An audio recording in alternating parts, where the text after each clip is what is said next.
I think it's disheartening when you feel the full gravity and the lofty weight of the subject that I both flit around and try and tackle, losing sight often of what I began to talk about in the first place. And I think it goes along part and parcel with the subject matter that I'm talking about. And that is so elusive.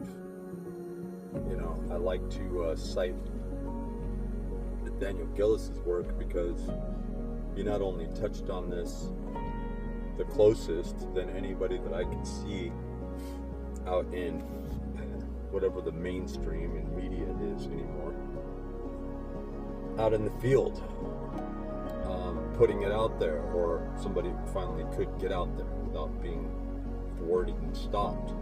And even now he's pulling away. He said that he did his last interview a couple months ago off Through a Glass Darkly.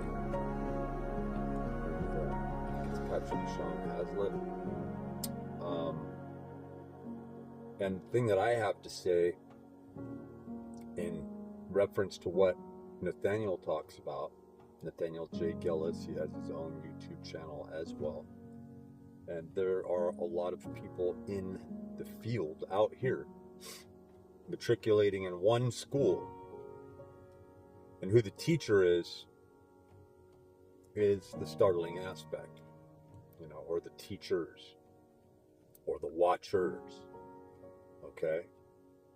And the fact that Nathaniel alludes to, we think that we are conjuring these entities, but they are in fact conjuring us.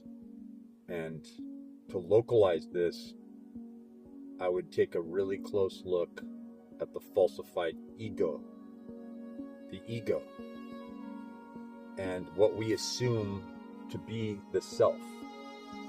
I'm talking about that ego when you get your swagger on, but I'm also talking about your own authentic identity that you've been building, that is presupposed from an early age with females, when it tells you to start to understand your sexual needs, your corporeal, temporal, carnal needs. Fulfill your needs. Understand that this is just the way men are and this is just the way women are. And then the narrative gets bent until antithetically juxtaposed. You have one sex on one side, polemically, and one sex on the other side. And you better believe they are at war. You see it happen with races, colors, creeds, but now specifically it is a populous age that we're in. And it really is about me or you. I'm either going to preserve me or I'm going to sacrifice myself and preserve you. And there is an overall doctrine when I talk about the matriculation, a school, if you will, that wants to blatantly show you, look, you made the wrong choice through self-sacrifice. What's your answer now? What's your answer now? What's your answer now? And that means that any time you didn't choose the self, which is the main caveat here, it's the fact that it's not yourself. A big switcheroo took place. The sleight of hand that you would never believe. From an early age, you were conditioned, you were prepped. A lot of us experienced Stockholm Syndrome.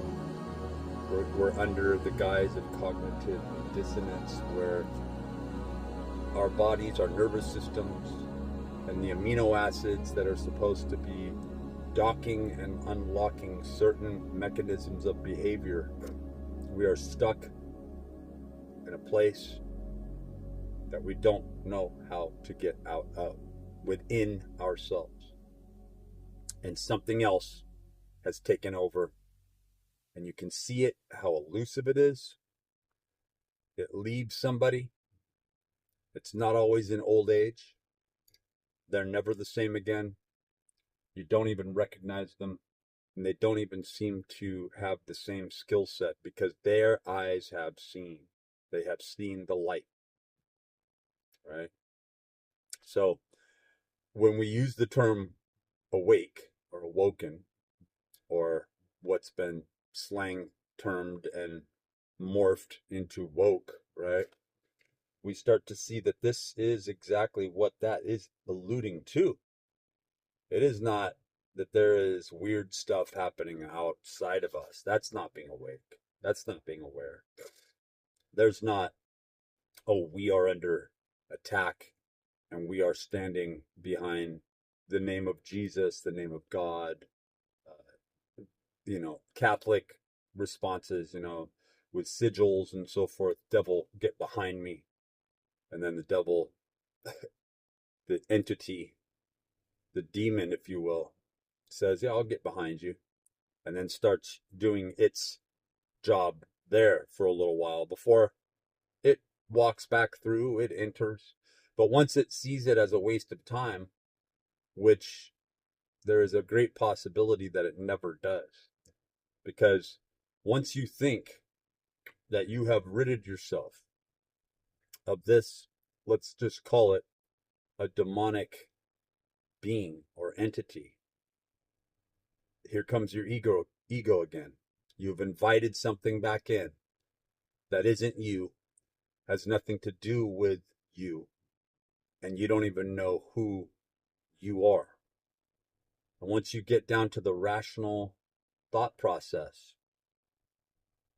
as close as you can to the hub, you realize you are in foreign territory. You are on a crime scene. You are in the throngs of war. And you are in a body that is attached to it. And whatever spiritual essence you have, that has been the truth from the beginning. So who are you?